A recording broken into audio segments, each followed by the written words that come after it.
वीटेक्स के सचिव ने आज कहा कि आने वाले दिनों में ईरान के खिलाफ युद्ध में कोई फैसला होगा या ये निर्णायक होगा।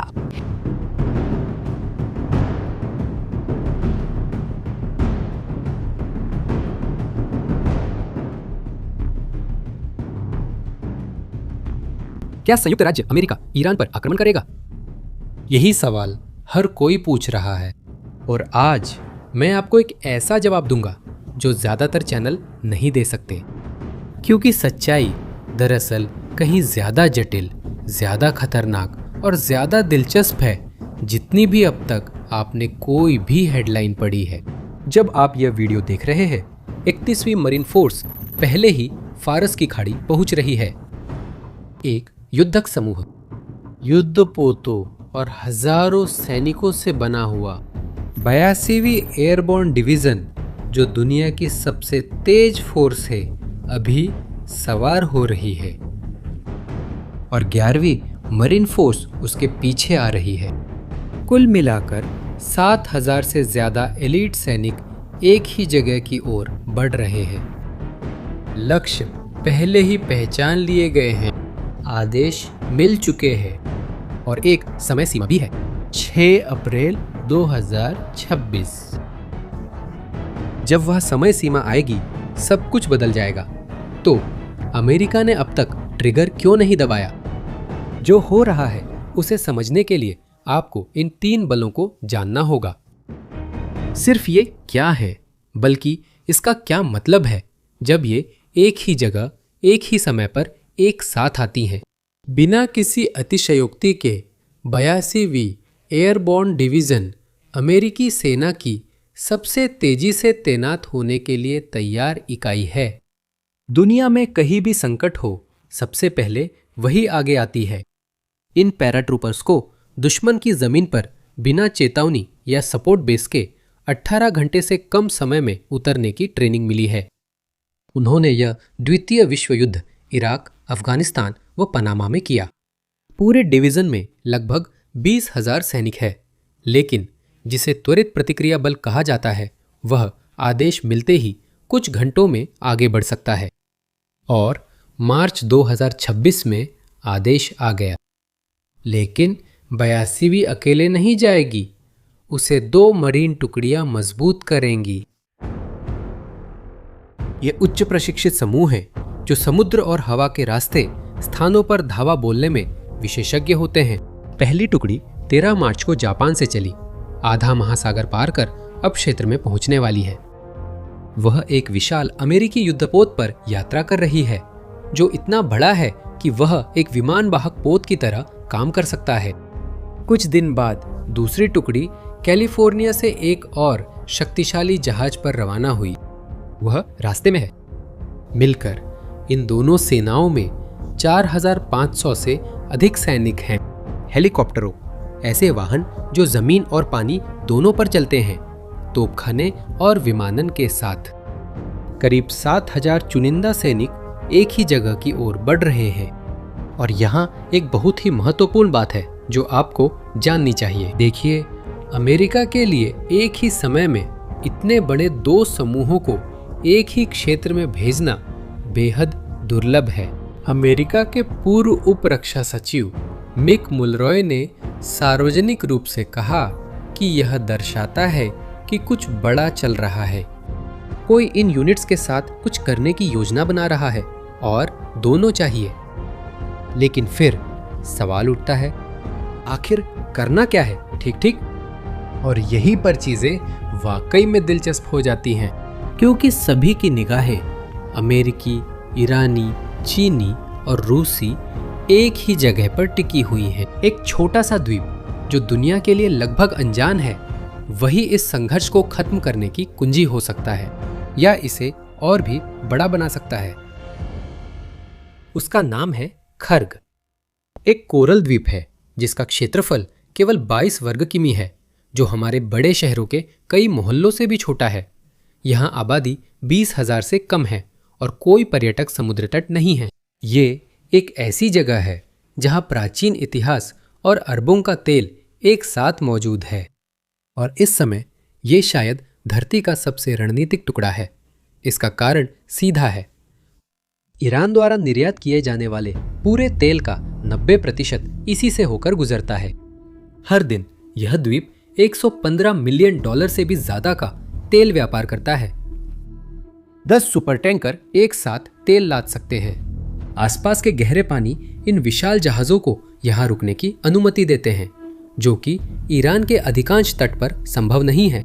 साल 2024 में तेल निर्यात ने ईरान की कुल निर्यात आय का 57% हिस्सा बनाया। 57% एक ऐसे द्वीप से जिसकी कुल क्षेत्रफल 22 वर्ग किलोमीटर है।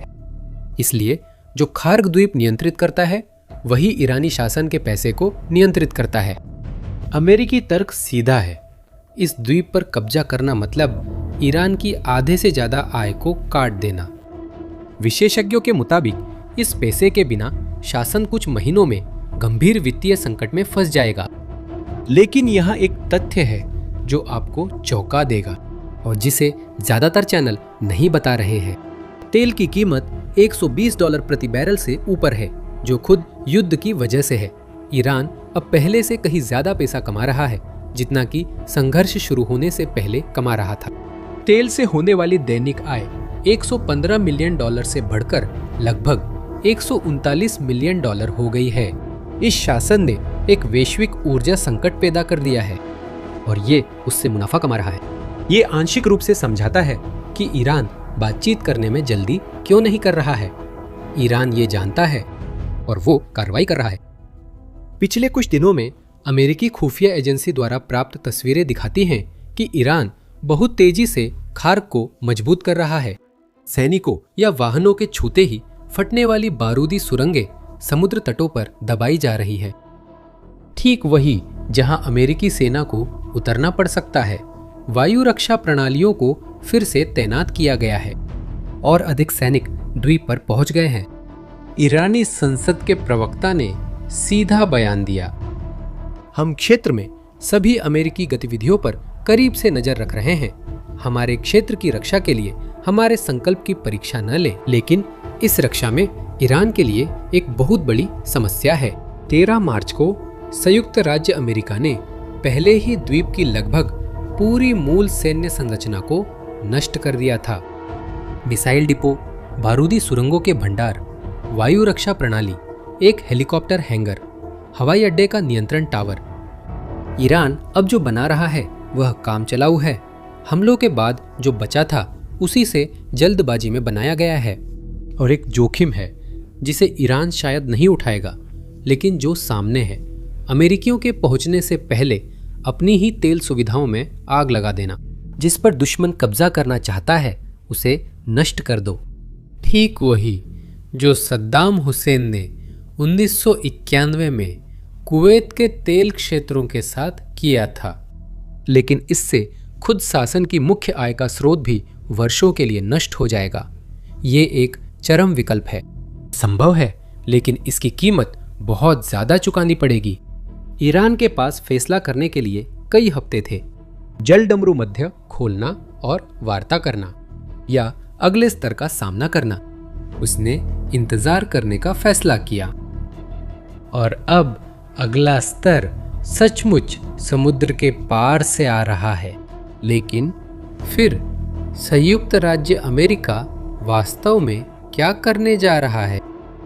इस ताकत के साथ देखिए, 4 ठोस परिदृश्य हैं जिन पर सैन्य विशेषज्ञ और पूर्व कमांडर खुलकर चर्चा कर रहे हैं और इन सभी के परिणाम पूरी तरह से अलग अलग हैं। पहला परिदृश्य सबसे ज्यादा चर्चा में है, खर्ग पर कब्जा करना। और इस परिदृश्य में खुद ऑपरेशन अपेक्षाकृत तेज होगा। मध्य पूर्व में अमेरिकी सेनाओं के पूर्व कमांडर जनरल जोसेफ वोटेल ने सार्वजनिक रूप से कहा कि द्वीप पर कब्जा करने के लिए 800 से 1000 सैनिक ही काफी है। कल्पना कीजिए वह दृश्य, पैराट्रूपर्स भोर में खार्ग के सबसे ऊंचे स्थानों पर कूद रहे हैं, जबकि हेलीकॉप्टर समुद्र तटों पर मरीन सैनिकों को उतार रहे हैं। वे ईरानी सैनिक जो पहले के हमलों में बच गए थे, अपनी अस्थायी रक्षा व्यवस्था और मुख्य भूमि से संपर्क न होने के कारण ज्यादा देर तक टिक नहीं पाते। लेकिन असली समस्या खार पर कब्जा करना नहीं है, असली समस्या वहां टिके रहना है। ये द्वीप ईरानी तट से सिर्फ 25 किलोमीटर दूर है। सबसे नजदीकी अमेरिकी बेस 200 किलोमीटर से भी ज्यादा दूर है। इसका मतलब है कि जो भी ताकत खार पर कब्जा करेगी वो लगातार ईरान के तट से आने वाले ड्रोन, मिसाइल और हमलावर नौकाओं के खतरे में रहेगी। यह बहुत संभव है कि ईरानी ड्रोन विस्फोटकों से भरी नौकाओं और मिसाइलों के साथ किसी भी ताकत पर जो द्वीप को नियंत्रित करने की कोशिश करेगी, बड़े पैमाने पर हमले करेंगे। और हर मिशन जिसमें खाना, गोला बारूद और अतिरिक्त बल भेजना होगा, उसे 200 किलोमीटर से ज्यादा दूरी तय करनी पड़ेगी और वह हमेशा एक संभावित निशाना रहेगा। कब्जा करना काफी आसान है, पकड़े रखना ही असली जंग की शुरुआत है। दूसरा परिदृश्य खार्व को अनदेखा कर सीधे होर्मुज जलडमरू मध्य की समस्या के केंद्र पर जाता है। मकसद है कि ईरान जहां से जलडमरू मध्य नियंत्रित करता है, उन जगहों को नष्ट किया जाए। करीब 170 किमी लंबी ईरानी तटरेखा जलडमरू मध्य के किनारे है। वहां छुपे हुए ठिकाने हैं, मिसाइल लॉन्चर हैं जो इधर उधर जा सकते हैं और छोटे छोटे बंदरगाह हैं जिनका इस्तेमाल ईरान ड्रोन, मिसाइल और हमलावर नौकाएं भेजने के लिए करता है। समुद्री सैनिक इन जगहों पर उतर सकते थे। पैराशूट सैनिकों को रणनीतिक स्थानों पर उतारा जा सकता था। उद्देश्य क्षेत्र पर कब्जा करना नहीं था, बल्कि ईरान की जहाजों के मार्ग को अवरुद्ध करने की क्षमता को नष्ट करना था। ये बात बहुत कम लोग जानते हैं और इस पर विश्वास करना मुश्किल है। सितंबर 2025 में संयुक्त राज्य अमेरिका ने फारस की खाड़ी में तैनात अपने आखिरी 4 माइन स्वीपिंग जहाजों को सेवा से हटा दिया। 5 महीने बाद ईरान ने होर्मुज जलडमरू मध्य में समुद्री बारूदी सुरंगें बिछाना शुरू कर दिया। संयुक्त राज्य अमेरिका ने ठीक वही उपकरण हटा लिया जिसकी उन्हें अब सबसे ज्यादा जरूरत पड़ती, उससे पहले ही। इसका मतलब ये नहीं कि अमेरिकियों के पास जवाब नहीं है, बल्कि जलडमरू मध्य खोलना सिर्फ युद्धपोत भेजने से कहीं ज्यादा जटिल है।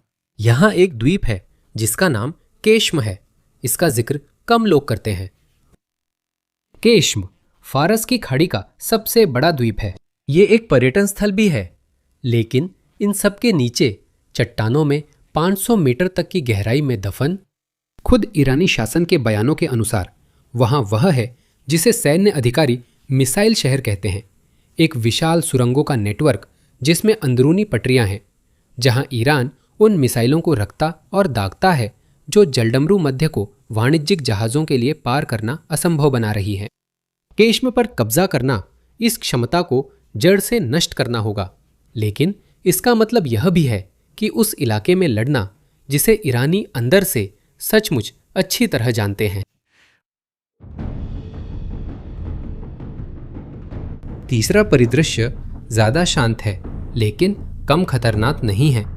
प्रशिक्षित सैनिकों के छोटे दल ईरान में कार्रवाई करते हैं। रडार सिस्टम को नष्ट करने, सैन्य कमांडरों को पकड़ने या खत्म करने और शासन की अपनी हमलों का समन्वय करने की क्षमता को और कमजोर करने के लिए विशेष मिशन। एक पूर्व इजरायली अधिकारी ने सार्वजनिक रूप से कहा कि यह तरीका पूरी तरह से संभव है। अंदर जाना, किसी खास लक्ष्य को पकड़ना, ईरानी रडार को नष्ट करना और बाहर निकलना, यही वह विकल्प है जो सबसे कम सार्वजनिक निशान छोड़ता है। लेकिन क्या आपने कभी सोचा है कि यह स्थिति वही हो सकती है जो अभी कैमरों से दूर हो रही है? और फिर चौथा परिदृश्य है जो सबसे महत्वाकांक्षी है, सबसे जोखिम भरा है और जिसका पूरी दुनिया पर सबसे बड़ा असर हो सकता है। यूरेनियम। ईरान के पास बहुत बड़ी मात्रा में संवर्धित यूरेनियम है जो परमाणु बम बनाने के लिए जरूरी सामग्री है। यूरेनियम को बम के लिए जरूरी स्तर तक संवर्धित करने की प्रक्रिया लंबी और कठिन होती है और ईरान इस संवर्धन प्रक्रिया का 99% हिस्सा पहले ही पूरा कर चुका है। अब सिर्फ आखिरी कदम बाकी है ताकि हथियार के लिए पर्याप्त मात्रा में सामग्री मिल सके। मुख्य सुविधा फोर्डो में है। जो कोम शहर के पास एक पहाड़ के अंदर दबी हुई है और यह पिछले हमलों में नष्ट नहीं हुई थी। अमेरिकी विदेश मंत्री मार्को रूबियो ने कांग्रेस की एक बैठक में अपने शब्दों में कहा, लोगों को वहां जाकर उस सामग्री को लाना होगा। इस यूरेनियम को हटाने या नष्ट करने के लिए एक अभियान में 1000 से 4000 सैनिकों की जरूरत होगी, जो कई दिनों तक ईरान के अंदर किसी भी सहायता से सैकड़ों किलोमीटर दूर काम करेंगे। ये सबसे जटिल स्थिति है और यही वो चीज है जो मध्य पूर्व में खेल के नियमों को सबसे ज्यादा बदल देगी। 4 संभावनाएं, इतिहास के पूरी तरह बदलने के 4 अलग अलग तरीके। और जब विशेषज्ञ इस पर बहस कर रहे हैं कि इनमें से कौन सा होगा, एक और युद्ध लड़ा जा रहा है। यह युद्ध शांत है, विरोधाभासी है और शायद किसी भी सैन्य अभियान से ज्यादा निर्णायक है। कूटनीति। ट्रंप कहते हैं कि बातचीत जारी है। दोनों देशों के बीच 15 बिंदुओं पर सहमति बनी है कि ईरान बहुत चाहता है कि एक समझौता हो जाए। ईरान ने कहा वह बातचीत नहीं कर रहा। संयुक्त राज्य अमेरिका खुद ही बात कर रहा है कि चर्चा करने के लिए कुछ भी नहीं है। लेकिन एक ईरानी सूत्र ने CNN को बताया कि दोनों देशों के बीच वास्तव में संपर्क है और ईरान प्रस्तावों को सुनने के लिए तैयार है। आखिर सही कौन है? शायद दोनों सही है, क्योंकि खुद ईरानी सरकार में अलग अलग समूह अलग बातें कह रहे हैं। नेतृत्व बटा हुआ है और इस सबके केंद्र में एक ऐसा आदमी है जिसे सत्ता संभालने के बाद शायद ही किसी ने देखा हो। मोजतबा खामेनेई, ईरान के नए सर्वोच्च नेता, जो मार्च में नियुक्ति के बाद से लगभग गायब ही हो गए हैं। कोई सार्वजनिक उपस्थिति नहीं, सिर्फ एक लिखित बयान जिसे सरकारी टीवी के एक प्रस्तुतकर्ता ने पढ़ा। ऐसी खबरें हैं कि वह 28 फरवरी के हमले में घायल हो गए थे। किसी को भी पक्के तौर पर नहीं पता कि दूसरी तरफ असल में फैसले कौन ले रहा है। और यही हम उस समय सीमा पर वापस आते हैं जिसका हमने शुरुआत में जिक्र किया था, 6 अप्रैल 2026। ट्रंप ने एक अल्टीमेटम दिया, अगर उस तारीख तक होर्मुज जलडमरू मध्य फिर से नहीं खोला गया तो संयुक्त राज्य अमेरिका ईरान की पूरी नागरिक ऊर्जा अवसंरचना को नष्ट कर देगा। बिजली घर, तेल रिफाइनरी और वितरण नेटवर्क। ईरान ने जवाब दिया कि अगर ऐसा हुआ तो वह पूरे क्षेत्र की ऊर्जा अवसंरचना को स्थायी रूप से नष्ट कर देगा। 2 अल्टीमेटम, कुछ ही दिनों की गुंजाइश और लगभग 7000 अमेरिकी सैनिक आ रहे हैं। तो हम उसी सवाल पर वापस आते हैं जिससे हमने शुरुआत की थी। क्या संयुक्त राज्य अमेरिका ईरान पर आक्रमण करेगा? ईमानदार जवाब है, शायद वैसे नहीं जैसा ज्यादातर लोग सोचते हैं। एक पूरी तरह से आक्रमण जिसमें सैकड़ों हजारों सैनिक शहरों पर कब्जा करते हैं और ताकत के बल पर शासन को गिरा देते हैं। जो ताकत आ रही है उसके साथ यह स्थिति असंभव है। जो खाड़ी की ओर बढ़ रहा है वह कुछ छोटा, ज्यादा सटीक है, जिसे खास और सीमित लक्ष्यों के लिए तैयार किया गया है। लेकिन ईरानी क्षेत्र में सैन्य अभियानों के बारे में क्या कहना है? रणनीतिक द्वीपों पर कब्जा, यूरेनियम का निष्कर्षण, विशेषज्ञ सैनिक देश के अंदर कार्रवाई कर रहे हैं। ये वे परिदृश्य है जिनकी सक्रिय रूप से योजना बनाई जा रही है। सैनिक रास्ते में हैं, आदेश लिखे जा चुके हैं। इस कहानी की सबसे दिलचस्प बात है कि ईरान ने दांव लगाया था कि अमेरिका नहीं आएगा। उसने दांव लगाया था कि राजनीतिक लागत बहुत ज्यादा होगी, कि बातचीत से समय मिल जाएगा, कि दुनिया कूटनीतिक समाधान के लिए दबाव बनाएगी और संयुक्त राज्य अमेरिका आ रहा है, शायद यह साबित करने के लिए कि यह दांव एक गलती थी। और आप क्या सोचते हैं? 6 अप्रैल की समय सीमा पास है तो क्या अमेरिका कार्रवाई करेगा या फिर एक बार फिर बातचीत बढ़ाएगा? नीचे कमेंट करें कि क्या इस वीडियो ने आपको बेहतर समझने में मदद की कि क्या हो रहा है। इसे उस व्यक्ति को भेजें जो इस संघर्ष को फॉलो करता है। और अगर आपने अभी तक चैनल को सब्सक्राइब नहीं किया है तो यही सही समय है। आगे और बहुत कुछ है। अगली बार मिलते हैं।